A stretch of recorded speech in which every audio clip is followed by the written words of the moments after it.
আসসালামু আলাইকুম। আমি মাহমুদা আক্তার। আপনারা দেখছেন ইরান লাইভ নিউজ।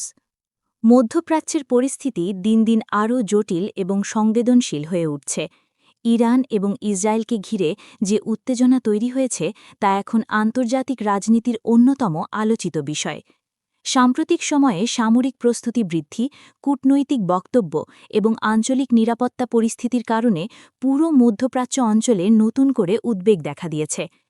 বিশ্লেষকদের মতে ইরান ও ইসরায়েলের মধ্যকার উত্তেজনা কোনো নতুন বিষয় নয়। বহু বছর ধরেই এই দুই দেশের মধ্যে রাজনৈতিক, আদর্শিক এবং সামরিক বিরোধ চলে আসছে। বিশেষ করে ইরানের পারমাণবিক কর্মসূচি নিয়ে ইসরায়েল দীর্ঘদিন ধরে উদ্বেগ প্রকাশ করে আসছে। ইসরায়েলের দাবি, ইরান যদি পারমাণবিক অস্ত্র তৈরি করতে সক্ষম হয় তাহলে তা পুরো মধ্যপ্রাচ্যের নিরাপত্তা ব্যবস্থাকে বড় ধরনের ঝুঁকির মুখে ফেলতে পারে। অন্যদিকে ইরান বরাবরই বলে এসেছে যে তাদের পারমাণবিক কর্মসূচি সম্পূর্ণ শান্তিপূর্ণ উদ্দেশ্যে পরিচালিত হচ্ছে এবং তারা আন্তর্জাতিক আইন মেনেই তাদের বৈজ্ঞানিক গবেষণা চালিয়ে যাচ্ছে। তবে এই বিষয়টি নিয়ে আন্তর্জাতিক রাজনীতিতে দীর্ঘদিন ধরেই বিতর্ক চলছে।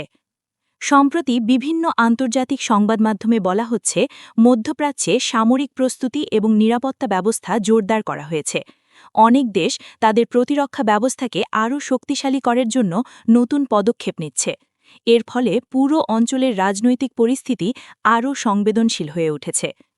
রাজনৈতিক বিশ্লেষকদের মতে মধ্যপ্রাচ্যের এই উত্তেজনার পেছনে রয়েছে আঞ্চলিক শক্তির ভারসাম্য এবং প্রভাব বিস্তার নিয়ে দীর্ঘদিনের প্রতিযোগিতা।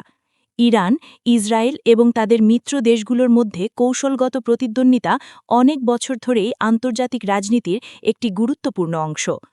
এদিকে মধ্যপ্রাচ্যের বিভিন্ন দেশ পরিস্থিতি গভীরভাবে পর্যবেক্ষণ করছে। অনেক দেশে নিরাপত্তা ব্যবস্থা জোরদার করা হয়েছে এবং সীমান্ত অঞ্চলে সতর্কতা বৃদ্ধি করা হয়েছে। আন্তর্জাতিক বিমান চলাচল এবং সামুদ্রিক পথের বাণিজ্য নিয়েও বিভিন্ন ধরনের সতর্কতা জারি করা হয়েছে। বিশ্বের বড় বড় দেশও এই পরিস্থিতির দিকে গভীর নজর রাখছে।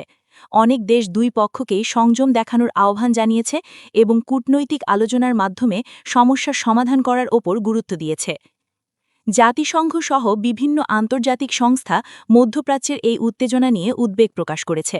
তারা বলছে, এই অঞ্চলে যদি বড় ধরনের সংঘাত শুরু হয় তাহলে তার প্রভাব শুধু মধ্যপ্রাচ্যেই সীমাবদ্ধ থাকবে না, বরং পুরো বিশ্বের ওপর তার প্রভাব পড়তে পারে। বিশেষজ্ঞদের মতে মধ্যপ্রাচ্য বিশ্ব জ্বালানি সরবরাহের অন্যতম প্রধান কেন্দ্র।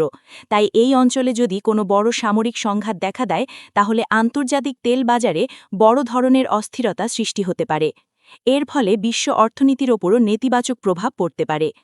এছাড়া আন্তর্জাতিক বাণিজ্য এবং সামুদ্রিক পরিবহন ব্যবস্থার ওপরও এর প্রভাব পড়ার আশঙ্কা রয়েছে। বিশেষ করে গুরুত্বপূর্ণ সামুদ্রিক পথগুলো যদি অস্থির হয়ে ওঠে তাহলে তা বৈশ্বিক বাণিজ্যের জন্য বড় চ্যালেঞ্জ তৈরি করতে পারে। তবে অনেক বিশেষজ্ঞ মনে করছেন এখনও কূটনৈতিক আলোচনার মাধ্যমে পরিস্থিতি নিয়ন্ত্রণে আনা সম্ভব। বিভিন্ন আন্তর্জাতিক শক্তি ইতোমধ্যে এই সংকট সমাধানের জন্য কূটনৈতিক উদ্যোগ নেওয়ার কথা বলছে। বিশ্লেষকদের মতে মধ্যপ্রাচ্যের স্থিতিশীলতা বজায় রাখা এখন আন্তর্জাতিক রাজনীতির জন্য একটি বড় চ্যালেঞ্জ, কারণ এই অঞ্চলের যে কোনো অস্থিরতা বিশ্ব রাজনীতি, অর্থনীতি এবং নিরাপত্তা পরিস্থিতির ওপর সরাসরি প্রভাব ফেলতে পারে।